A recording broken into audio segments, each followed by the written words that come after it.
Appreciate it.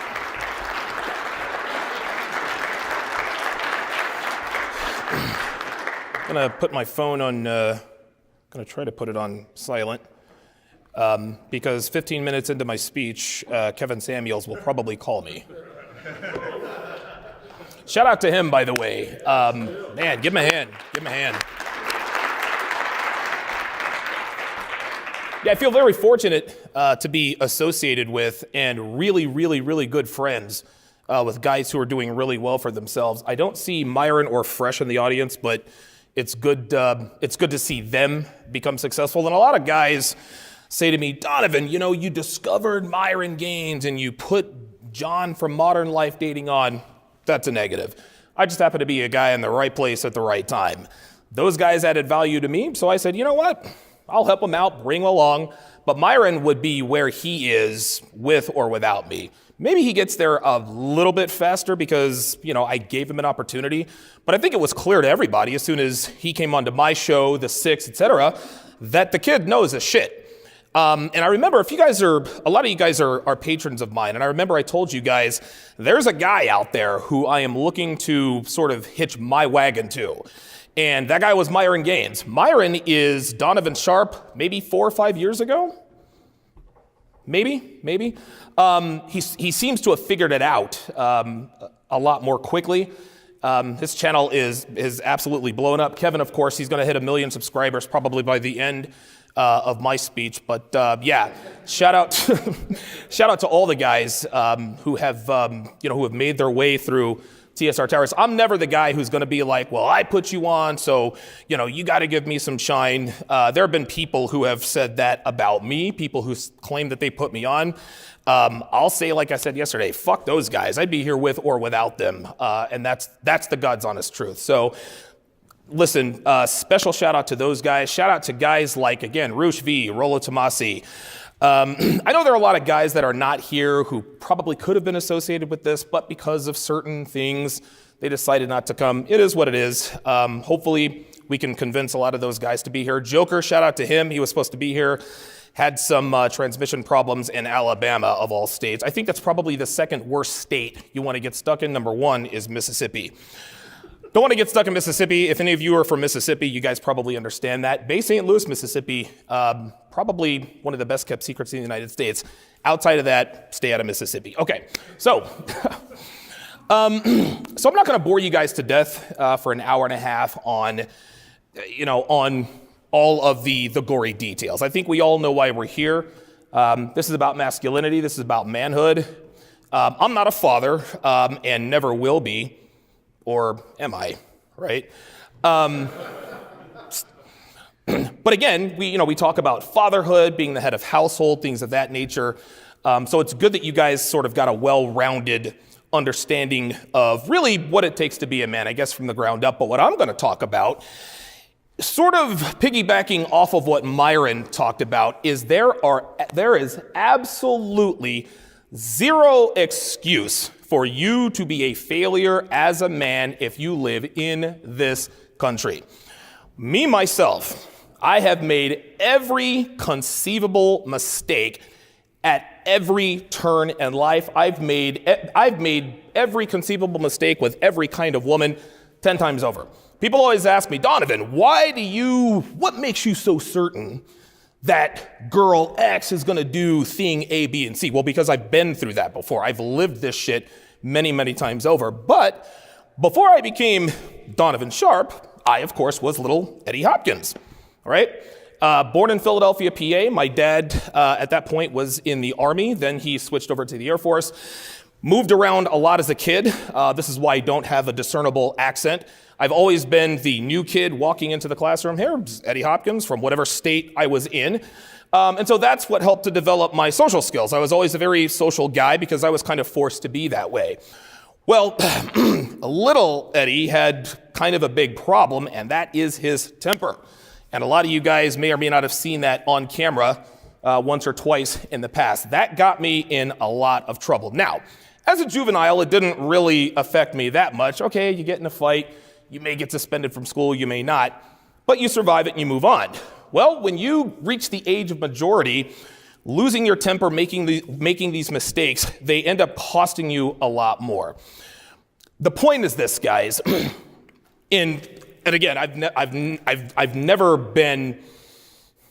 kept my criminal background. I've said this yesterday. I've always been transparent about who I really am as a person.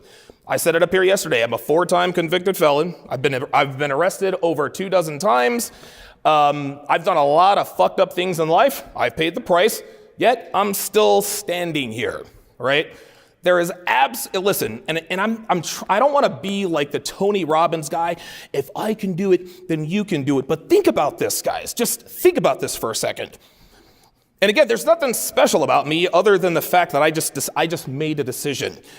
I got married at 25 years old, okay, to a woman who really married me to get out of her parents' house. This woman had lost custody of her child before she even met me. She was a meth head 6 months before she met me, right? Then she used the Catholic Church not to have sex with me for 1.5 years, and I accepted it. Yes, I did. I said, yes, we're gonna do the godly thing. We don't want to live in sin because we have to go to RCA and all that good stuff, right? Okay. We got divorced after 7 years. We didn't have any money, didn't have any children. And so, like I said before, my divorce cost me $12. So I got out of that relatively unscathed. Had the scars, right? But I was all right. A lot of you guys were divorce EPARD, right? A lot of you guys have been through that divorce smell. A lot of you guys have a lot of those scars. But I was able to move on relatively easily because I didn't have any of those scars, right? So then, a couple of years later, I enroll at a community college in rural North Carolina, and I met a girl. I'm 31 years old, and I meet the hottest 19-year-old I think I've ever seen in my life. You all know her as Amy. Her name is Stephanie. And even as I stand here today, God, how many years later, over a decade later, even now, I still get the pang in my stomach talking about this chick. I have never loved anyone or anything as much as I loved her. That includes myself, right? Obviously, things have changed. If I had met her now, it would have been a very different story. But the point is I'm self-aware enough to understand that was a weakness of mine. So I get with this chick who had a 6-year-old kid at 19. So she got pregnant at 13, which means she started having sex at 12. The baby daddy was my age at the time, 31 years old at the time. Went to prison, got out, got back with Stephanie. They got married. He ends up getting his head blown off because Stephanie was cheating on him. Surprise, surprise. He kicks the door in to retrieve the daughter. He catches a shotgun slug right to the chest at point blank range. He's gone, okay? Now, if we rewind about 1.5 years, at that point, I had a nickel a day coke habit, right? I'm doing all the pills, all the drugs. I had a chance to do heroin, but for whatever reason, as depressed as I was, I didn't really want to go that far. I'm glad I didn't, right? Only by the grace of whatever creator is looking out for me. I guess I'll call them the red pill gods. I got kicked out of the state of North Carolina, moved to Atlanta for 6 months. Then I land here, July 1st, 2010. Got into a relationship with a girl. It wasn't really that big a deal. 3-week relationship. She told me she loved me after a week. Then I dumped her. She was out on a date. You guys know the story. I Googled, why do girls get over breakups so easily? Fast forward, and now we're here, okay? But it took a long time for me to get to this point. It took a lot of trial and error. So again, let's go through it. So I was married and divorced. Didn't get divorced EPARD. Then I went through it with Stephanie. Right? Now, if we rewind about 1.5 years before that, you guys all know Carla. I rented this girl a 3-bedroom, 2-bathroom house, all in my name. Cable, phone, electricity, lease in my name. Found out she's fucking her ex-con baby daddy in the house I'm renting for her, right? That's another mistake. A lot of guys don't recover from that. Bitches ain't shit. I can't believe I did this. I can't believe that. Incidentally enough, believe it or not, this bitch calls me every 2 years on the show. Every 2 years, she will call me on the show. You guys know who I'm talking about. What is it, episode 238? And then almost 2 years to the day, she calls me again. So, what are you up to? What are you doing? Any kids? I'm like, this fucking bitch, right? As much as we want to talk a lot of junk about Facebook and Instagram and social media, it actually, as bad as it is, it actually allows us to watch the demise of the people who have fucked us over. Yeah, I check Stephanie's Facebook about every 6 months, and her life is an abject fucking disaster. Oh, you wouldn't believe it. It's fucking wonderful. Probably has, I don't know, maybe 5 teeth in her head left over. Married a guy named Dalton Bain. By the way, Dalton Bain is the guy who killed her ex-husband. So she had a kid with this guy, right? 2 daughters. The father of one daughter killed the father of the other. Think about that for a second, guys. You guys understand, right? What kind of a fucked up relationship are they gonna have, if any at all, right? I remember I called my mother when I found out that Ben had been shot and killed. She fell silent. I was like, well, what are you, I'm here in Las Vegas. What's the problem? She says, well, that could have been you. Probably would have been. I would have married this girl on the spot. I actually tried to. She did me a favor by leaving and getting with that guy. So now we fast forward all the way to Las Vegas. Donovan Sharpe, the womanizer, I'm out on the strip, hollering at bitches left and right. Had a lot of good times here. I think I've said this before. I have snorted my weight plus in cocaine in this county. Oh yeah. Oh yes. Yes, I have. And it's funny because people look at me and I'm all polished and this, you would never ever know it. I guess if I don't know, I've got tattoos now. I guess that kind of gives it away. But I've been in some pretty fucked up situations, guys. I got in a lot of fights here.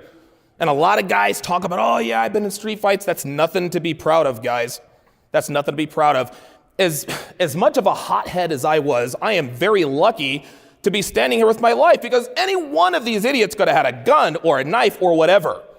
At any point in time, I've been convicted of 4 violent crimes, guys. Felonious crimes. I've served not 1 minute in jail for those crimes. I had a very, very, very, very good lawyer. And I got lucky on the 4th one.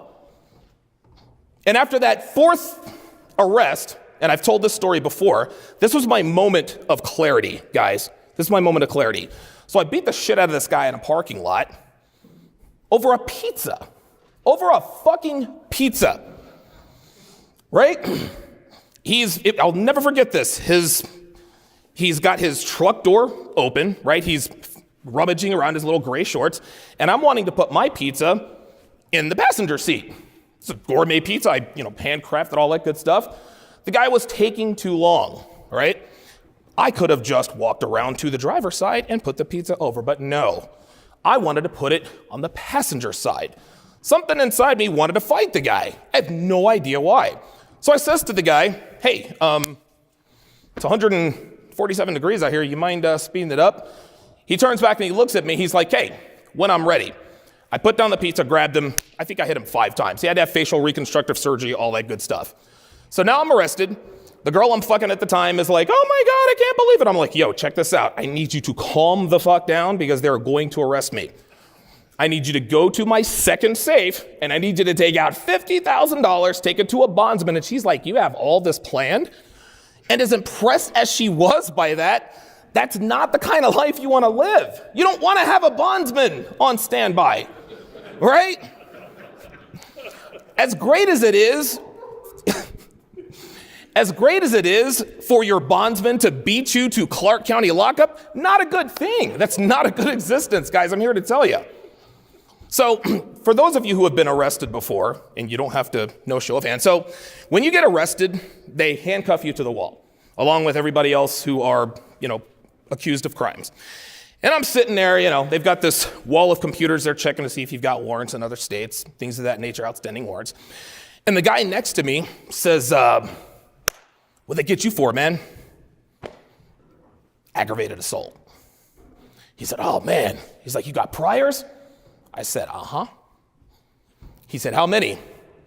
I said, 3. He said, oh shit. You're about to be up there with OJ. Right?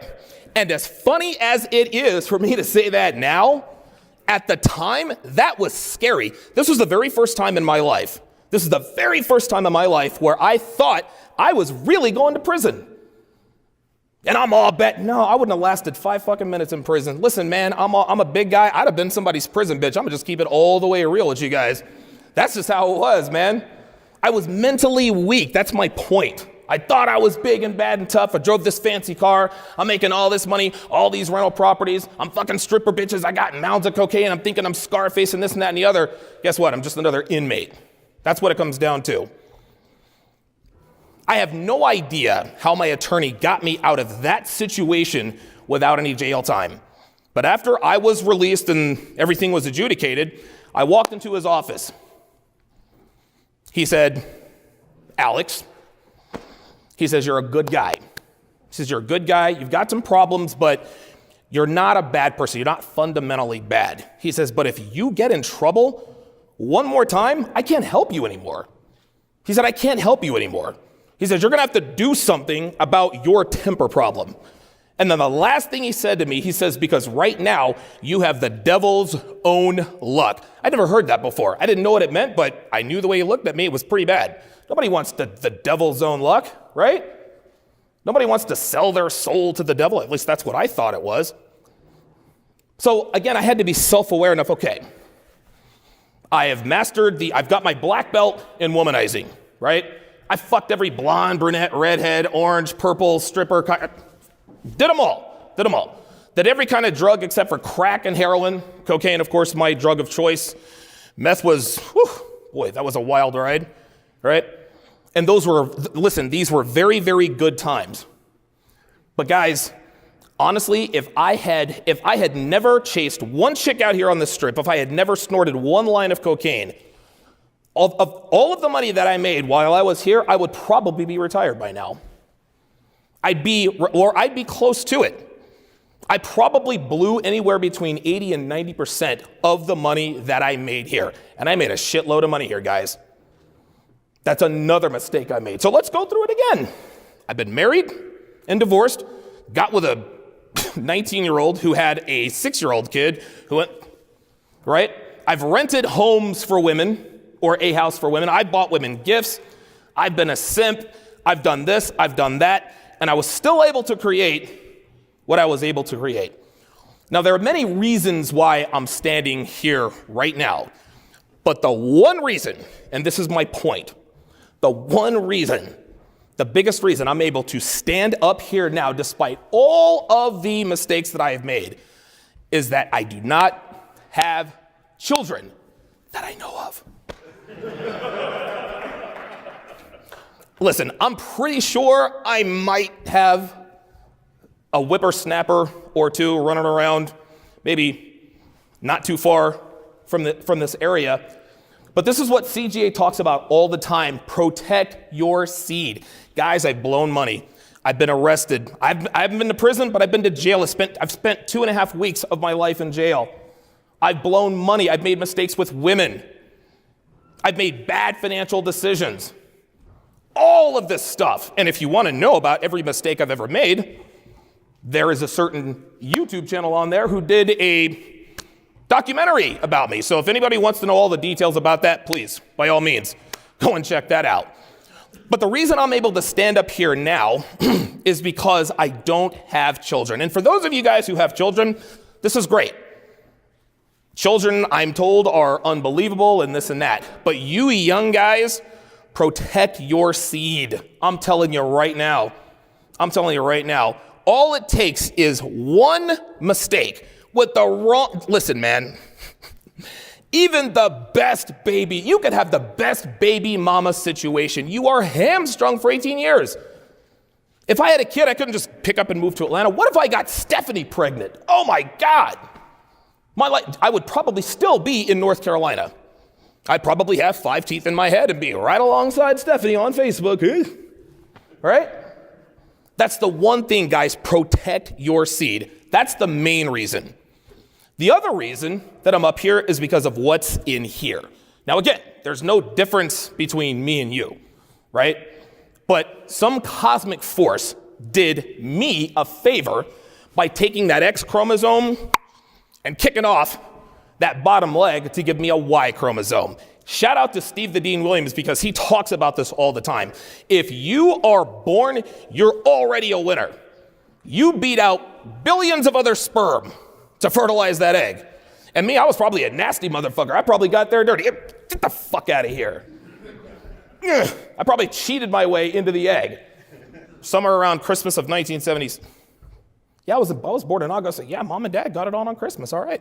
Happy holidays. Right? So that you're already a winner by being born. If you are born a man, listen, man, as life for men and women, it's a dichotomy. Women live a very different existence than men do. But I would not trade having every conceivable advantage out there as a woman for being a man. I love being a man. I don't know about you guys, but the fact that I was born a man, and I'm not an overly religious guy, but I thank God every single day that I was born a man, because despite all of the mistakes that I have made, I'm still here, guys. Again, multiple time convicted felon. I've blown all the money. I've had all the cars. I've had all the girls. I've made every mistake humanly possible. But the fact that I've got a Y chromosome, the fact that I've got testosterone running through my veins, that's the main reason I'm here. And again, I don't want to be Mr. Tony Robbins motivational guy, but any one of you guys could be doing this. Any one of you. You just have to decide to. And I was never the guy who said, hey, you know what? You can do it, and if you just put your mind to it. No, you can't fucking do it. Not all men are created equal. You can't do anything you put your mind to, and no man is an island. But everyone in here, every man in here has the potential to be great. Do you put together a CME? Maybe, maybe not, right? But you guys can do things in your own lives. If your life sucks, make it unsuck. Myron Gaines stood up right here, not 2-3 hours ago.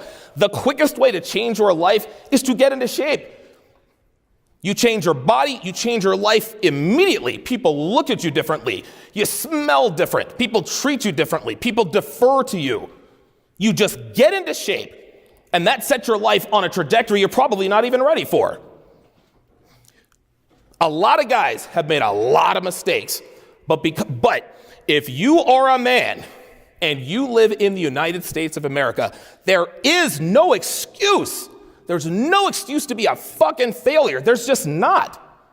This is why when homeless guys ask me for money, I take offense to that. Every once in a while, I'll reach out and give them something, I guess just because of the way I'm feeling at the time. But I think to myself, what must have happened to that guy? How many bridges did he burn to get to where he was at? I could have been that guy. I could have. I'm in North Carolina. I got no money.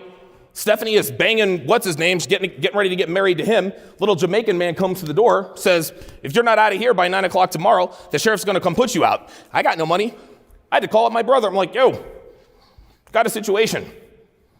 Bought me a bus ticket to Atlanta. $10, guys. $10 to eat on. Literally nothing but the shirt on my back. And now we're here. And I've made mistakes every step of the way, and I still made it here. Guys, there is no excuse. There is no excuse. I'm not saying that you have to build a multi-billion-dollar corporation. Nobody's saying you have to do that. A lot of guys like to follow Instagram feeds that, hey man, your first Lamborghini is the first. No. No one's saying you have to be a billionaire. But one thing that I read actually yesterday is having a lot of money is being rich. Having a lot of time, that's wealth. And you guys will quickly figure out, a lot of you young guys, the older I get, the more valuable the commodity of time becomes. I work my ass off 18 hours a day. Well, I can't do that too much more as I look at Trini in the audience. And yes, I did take my blood pressure meds today, by the way. But I work my ass off now so that I can have time later. I'm 43, I'll be 44 years old in August. I'm trying to be retired when I'm 50. I want to raise German Shepherds. I want to compete in Schützen contests. Schützen is the German word for personal protection. I want to train the dogs that go get the bad guys. I don't know why. I've named my first 3 dogs: Cortez, Santana, Vargas. Those are going to be my first 3 competition dogs. I've got this all planned out. And the reason I can do this is because I am a man in the United States. Okay, we can bitch and moan about how women set us back and men have all these disadvantages. Okay, I hear you. But that doesn't mean that doesn't give you the excuse not to get up off your ass and make something of yourself. No one is saying that getting rich is easy. But I'll tell you this, here in 2021, it has never been easier to become a millionaire. Am I right? It has never been easier to become a millionaire. We got 9-year-olds making millions of dollars, making slime videos on YouTube. 9 years old. If a 9-year-old can become pretty much an instant millionaire making videos about slime on YouTube, what the fuck are we living with mom and dad for? What are we doing? At this point, whatever your state in life is, Bill Parcells, Hall of Fame head coach, he always says your record is what you say it is. Right? A lot of people like to say, well, the Buffalo Bills are 10-5, but if the ball bounces one way or whatever happens, they should be 13-1. No, they're fucking 10-5. That's what happens. Well, I should have played college ball, but my knee. I would be where I want to be, except for this happened. Now, there are certain things that happen in our lives that we have no control over. Okay? Tragedy, strife, things of that nature. Sometimes things change. You don't have control over it. That's fine. But in order to be successful in life as a man, you control your controllables, guys, and that starts right here. Never, ever, ever be the victim. There are so many points in my life where I could have just given up and said, you know what? This girl used me, that girl used me, I went to jail, I got arrested for this.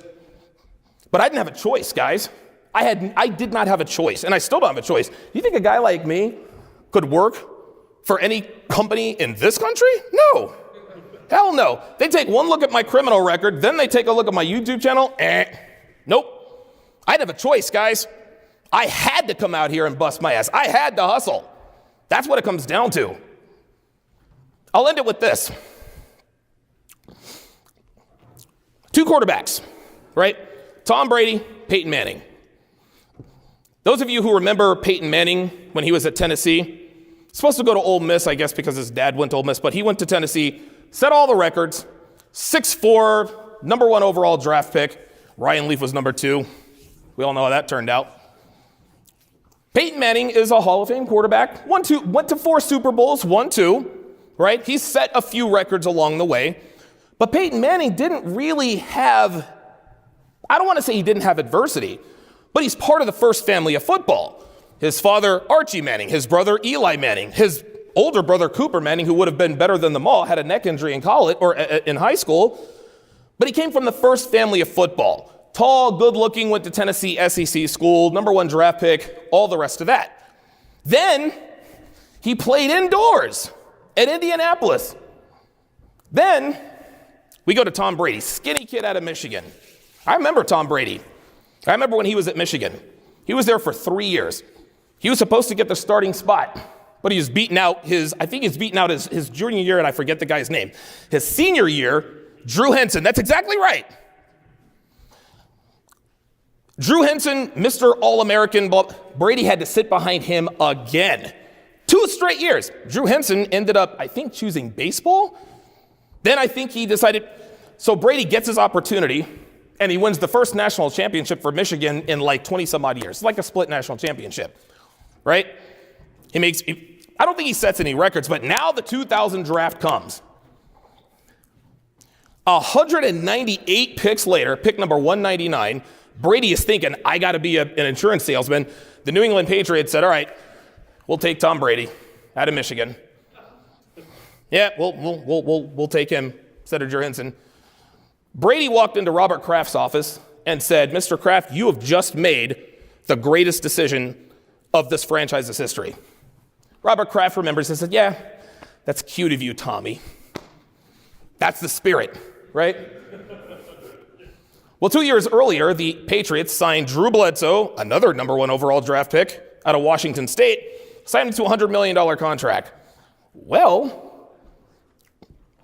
and I'll never forget this. I'm sitting at Jack Astor's, not to get all too into this, but Drew Bledsoe rolls out to the right, goes to the sidelines, Mo Lewis, out of nowhere.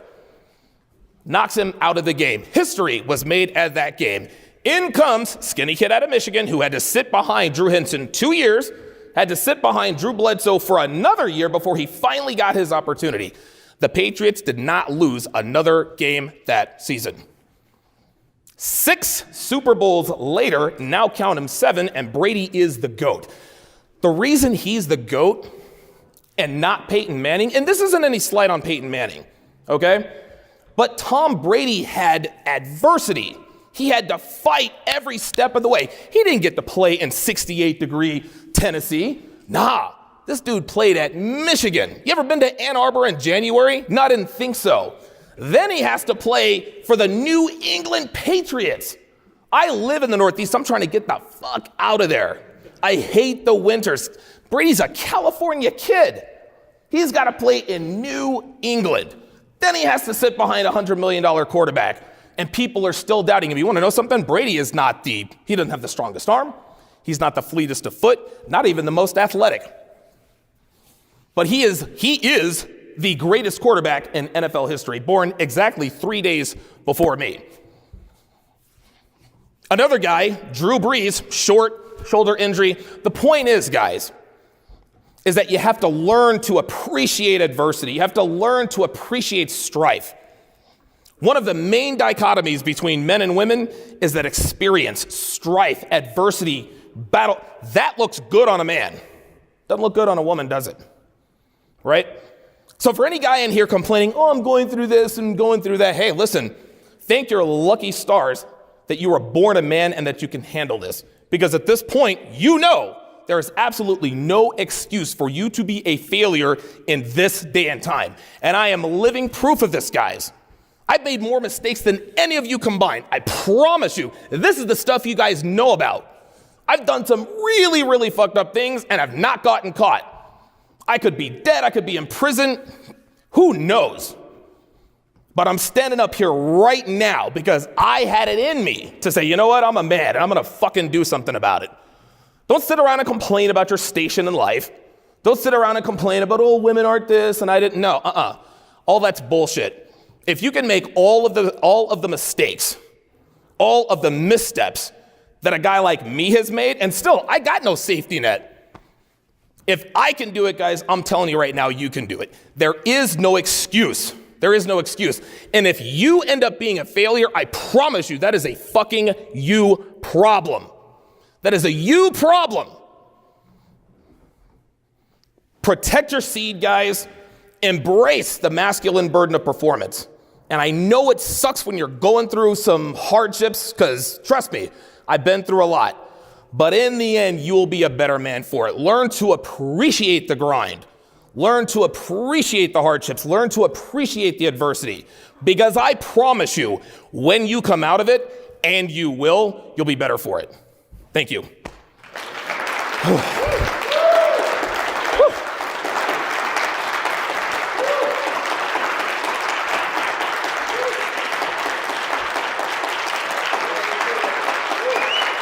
Thank you.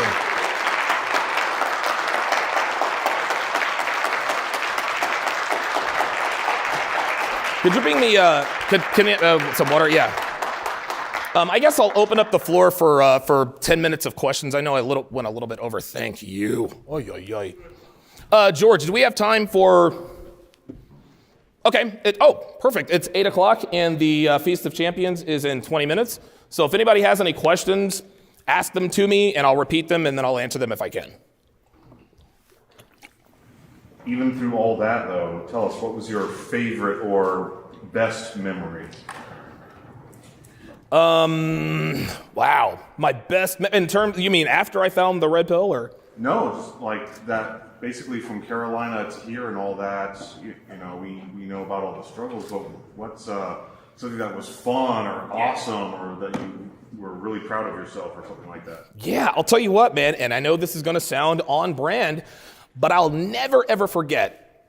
So I Googled, why do girls get over breakups so easily? It was a Saturday night, or Saturday afternoon. It was like 4 o'clock.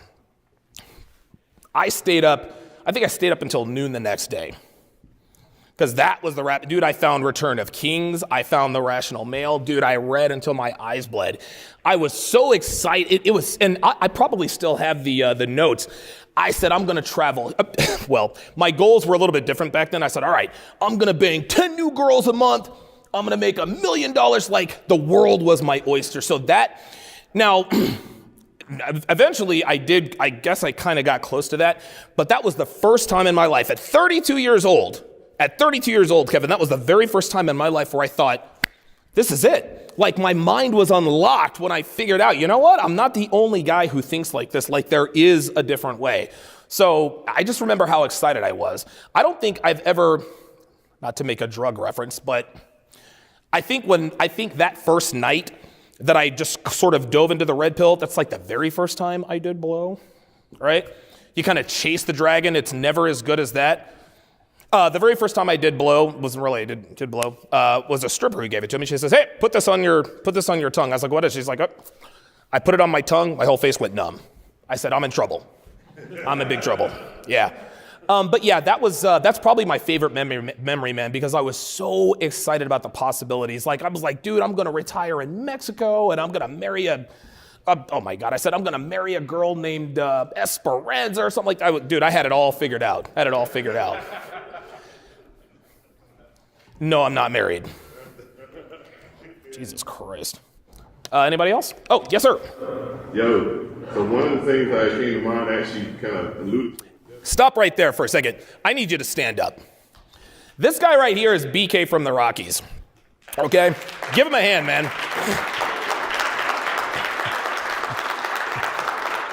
This guy has been absolutely ride or die, man. I've had a lot of people say a lot of bad things about me, and the latest one was not the only one. This guy has been rock steady the entire time. He is truly the original TSR OG. Shout out to Freelance Ronin. He wants to know he couldn't be here this time, but yeah, I just want to let you know I appreciate you from head to toe, man. I appreciate it. Thank you. Okay, so your question. Yo, so one of the things that came to mind, and I kind of alluded to this talking to Devin. I don't know if you remember this one time, I think it was Redman, when Ryan Stone, he actually called you Donnie one time. Yeah. But he talked about how you guys invest in each other, how you and Devin invest. Yeah. Have you ever thought about writing something about a good relationship? Because honestly, at that moment right there, I was like, damn, I never even thought about a relationship like that. That my lady invested in me and I invested in her. Yeah. It really made me rethink about relationships. You know, it's taken us a while to get to this point, hasn't it? I don't know, man. And shout out to Dev, man. Like, she drives me crazy, but I love her to death. Sometimes I want to stab myself in the eye with an ice pick but listen, man, it's a lot. And I guess I'm wearing lipstick now. I just realized that. Yeah, appreciate that. All right. Donovan Sharpe exposed, right? But, I think when, and it's a shame that it has to be like this. And Myron, again, talked about this very eloquently. In this day and age, and maybe it'll be different at some other point in time, but the only time you really know a woman is serious about you is when she starts to invest in you. And no, I'm not talking about vagina, okay? Right? A lot of guys, and this is where a lot of guys get into trouble, and they really sort of miss the point. When a woman sleeps with you, you ain't special, man. She slept with 347 other dudes before you, fam. Right? Oh, she slept with me. Time to be in a relationship. No. She is giving you what she's given to many other guys, right? Oh, she bought me this or she bought me that. Okay, you're probably a little bit further up. But when a woman has skin in the game, when she starts investing time and money into you, that's when you might have something. Even then, that doesn't mean that she hasn't given it to other people before, but she's given it to a lot less people. So I guess I said all that to say this. It takes a long time before you can feel safe in investing in a woman. It took me, I don't know, probably about 2.5 years before I actually started putting money behind her. You understand? This is when I built the home gym. This is actually when we hired Sheena, your first personal trainer. So Devin, Listen, again, love her to death, not the most disciplined person, at least you didn't used to be. And so I used to try to make her go to the gym and come work out with me. She just wouldn't do it. I said, you know what? Here's what I'm going to do. I'm going to pay a personal trainer to come over here and train her. Devin's going to do a lot of things. She's not going to waste my money. I said, if I put money behind this, guess what? Changed everything. She took to that, and at that point, that's when I really started to invest in her. We built a gym, and you guys have all seen that. And then, of course, we have another personal trainer. And then, of course, she gets all the, the Michael Kors and all this other kind of stuff. And it's funny, a lot of guys, I always get it from both ends, right? In the beginning, it was like, oh, Donovan has Devin locked in a cage and, blah, blah, blah, blah, blah. Well, now that she's a little bit more public, he's simping. No, you don't get to play that both ways. No. Trust me when I tell you, Devin will tell you, she has earned every single Michael Kors bag she has ever gotten. She has earned every single pair of Tom Ford heels. Ain't that right, honey? But I guess the point is if you have to make yourself an investable commodity. A woman is not going to invest in you if she doesn't see you as an investable commodity. She saw a man with a plan. At least that's what I'm thinking. Either that or I just, scared the shit out of her. She decided, okay, I better do what this dude says or he's going to go and do something. But yeah, when a woman invests in you, time, money, that's when you can probably build something with her. And it's like, I didn't plan it this way. It's just kind of weird, but it worked out that way. Did you have a follow-up? I saw you were... I had some other things I was thinking about, but nah. No, come on. I'll give you time, man. You're BK from the Rockies, dude. Like, I owe you. You know what? A thought came to mind at one point. Last interview you did with Roos, that was a very cool one. Especially the part 35-year-old me talk to 25-year-old me, and then maybe 45-year-old me talk to 25-year-old me. Yeah. Dog, I was sitting there like, damn, that'd be cool, but from the standpoint of finance. Because right now, with each time, I know that things are changing with money. Of course. And that might be a badass blueprint to share with people. Yeah. Just to figure out how to do it. You ever thought about something like that, like Sharpe Finance? I'm not a financial guru, but I will say this. The reason I was able to do this is because I just reinvested. Anybody who's followed me for any number of years, I started out, my studio was the corner of our room, right? You guys remember the little window? You guys used to watch the sun go down, veins bulging in my head. Right? Then I decided to get like the brick facade, right? Upgraded a little more. Then we moved apartments. We moved up a couple of floors. Then I took the entire dining room. That's when things really started to change. Every time I made a good amount of money, my very first course, How to Build a Quality Woman from the Ground Up, at that point was $19.99. And those of you who got it for $20, consider yourself lucky because that same course is now $147, right? All of the money that I took from that, I built the next studio. Then I came out with Womanese, right? The first one did okay. The second one is what shot me into the stratosphere. I didn't rest on my laurels. I built Studio B, flew in guys for one-on-one with Donovan Sharpe, built those relationships, and now we have this.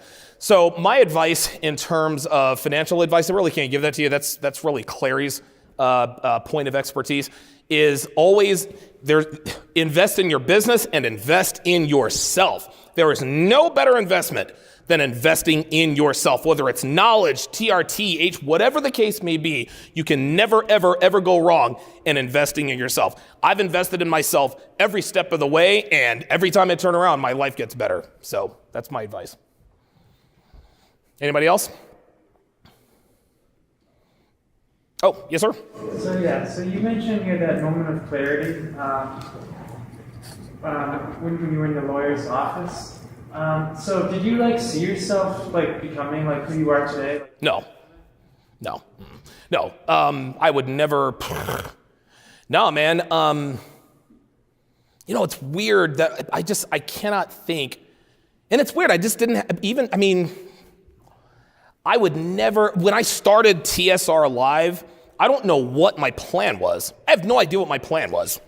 I just don't know. All I knew is that I had a story to tell and I was going to tell it. And things didn't really start to change until YouTube shut down my first channel. So then I had to move everything to Patreon, and then everybody followed me to Patreon, and I said, oh, okay. So there is money to be made here, right? But no, I didn't see myself becoming this, man.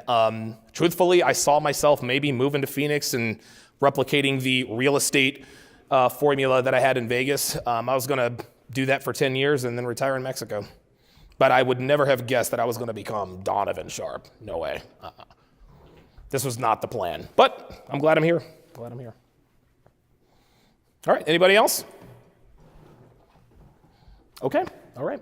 Well, thank you all for coming. We are going to do the Feast of Champions. Thank you guys very, very much. I couldn't do this without you. Thank you.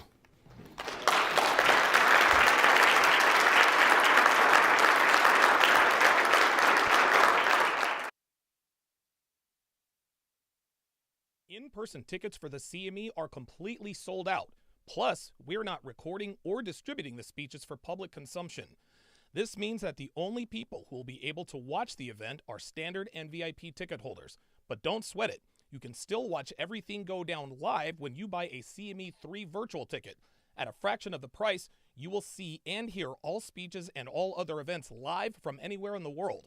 Plus, you can interact with fellow virtual ticket holders and get your questions answered by the speakers themselves. Go to masculineexcellence.com now to get your virtual ticket for the 3rd Annual Conference of Masculine Excellence. Link in description.